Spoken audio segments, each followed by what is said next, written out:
pessoal! Estamos chegando ao final desse nosso módulo de introdução ao ambiente virtual e não poderíamos finalizar esse módulo sem antes falarmos dos ambientes virtuais de aprendizagem.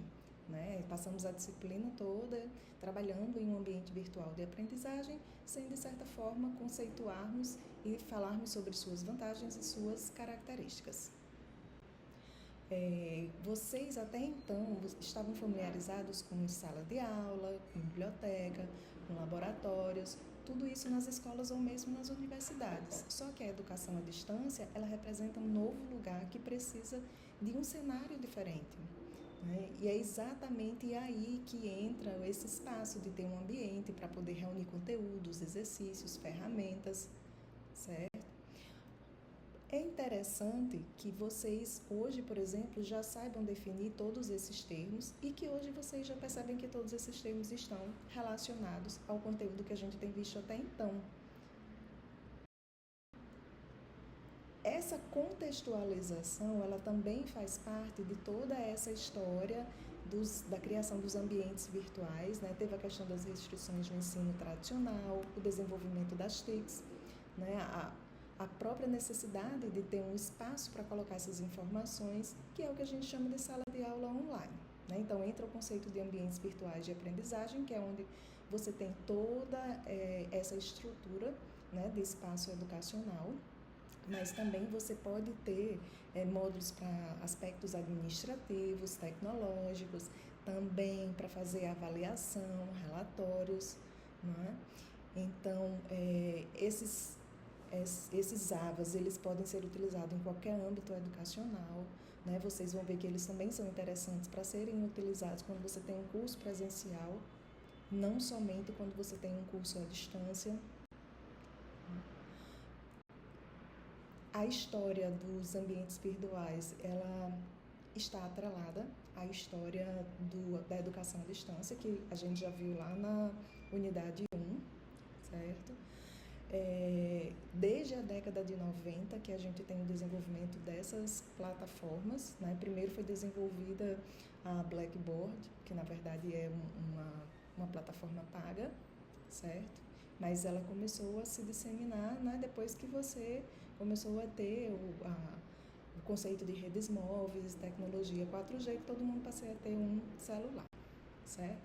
Já foi conhecida por vários termos, então depois vocês dão uma olhada aí, certo? Existe uma relação desses ambientes com os modelos de ensino, certo? Para você utilizar estratégias de gamificação, bibliotecas virtuais, para serem utilizados como cursos online, como vocês têm o Hotmart, E o próprio Google Classroom, certo? Então, assim, existem várias características que acabam sendo comuns a todos esses AVAs, Assim, nós temos o acesso por login, você pode ter usuário não cadastrado, mas esse usuário ele acaba tendo uma certa restrição, você tem diferentes níveis de usuários, você tem ferramentas para comunicação, para publicação de notas e por aí vai, certo? Quando é que a gente vai utilizar um AVA, tá? Quando você precisar dar suporte a um sistema de educação à distância, que acontece totalmente online, você pode usá-lo como apoio às atividades presenciais, também como apoio às atividades semipresencial, quando você precisa de um registro, um acompanhamento das atividades, quando você precisa de realizar conferências, seminários e também nas comunidades de aprendizagem, certo? Então, isso significa dizer que esses ambientes virtuais, eles não são utilizados somente para EAD, tá? Então, existem várias ferramentas e recursos que esses AVAs possuem em comum. Você tem base para conteúdos, comunicação e interação, ferramentas para o aluno, atividades e avaliação e gestão de alunos e do curso. Aqui nós temos alguns exemplos, para cada um desses recursos e ferramentas que a gente comentou, base para conteúdo, por exemplo, para a questão de comunicação, a gente tem o fórum, temos grupos, certo? Depois vocês dão uma olhada em cada uma dessas opções, ok? Existem os benefícios que esses próprios AVAs eles podem trazer para a EAD, Eles ajudam a questão do tempo e do espaço, que a gente vem conversando desde o primeiro módulo, né? Assim, reforça o trabalho pedagógico do professor, porque o professor ele tem que planejar de uma forma diferente as suas aulas, né? Assim, a questão da colaboração e da cooperação, porque vamos ter tanto o professor como os alunos, eles interagindo de uma forma que se incentive a responsabilidade da produção desse conhecimento, né, também para os alunos. E tem a questão da interatividade que acaba, de certa forma, facilitando devido às ferramentas que existem. Existem outros benefícios, né, que estão associados, né, a essas ferramentas. Quando vocês vão para a literatura, vocês podem chegar a esse termo portal educacional e muitas pessoas podem se confundir, tá? Então, assim, portal, embora os ambientes virtuais de aprendizagem eles tenham esse material para o lado educacional, né? Assim, o termo portal educacional ele está associado exatamente ao âmbito da educação online.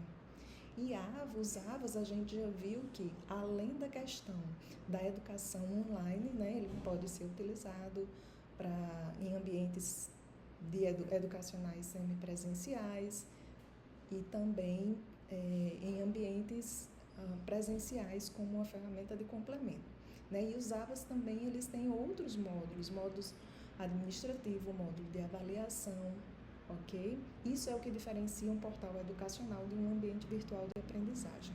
Temos diferentes tipos de AVAs, temos os proprietários e temos os baseados que foram criados como software livre, tá? O Moodle, por exemplo, ele é um ambiente, ele é um espaço, um software livre, então por isso que ele é muito utilizado. Seria interessante se vocês não conhecerem esse termo de software livre, de vocês darem uma olhada, né, nesse material que eu coloquei aí, né? Na verdade, você pode utilizar um software livre, né, sem, de certa forma, você pagar por ele, você pode repassar esse software, certo? Deem uma olhada que é bem interessante para vocês conhecerem esses termos de software livre, de código aberto. Aqui tem vários exemplos de AVAs, certo? Eu coloquei aqui o link de cada um deles, né? Pelo menos da maioria, do AulaNet, do Sakai, do Google Classroom, que talvez vocês já tenham trabalhado, certo? A própria plataforma eProInfo, tá? Então, tem várias, até o próprio Canva para educação e o Moodle, tá?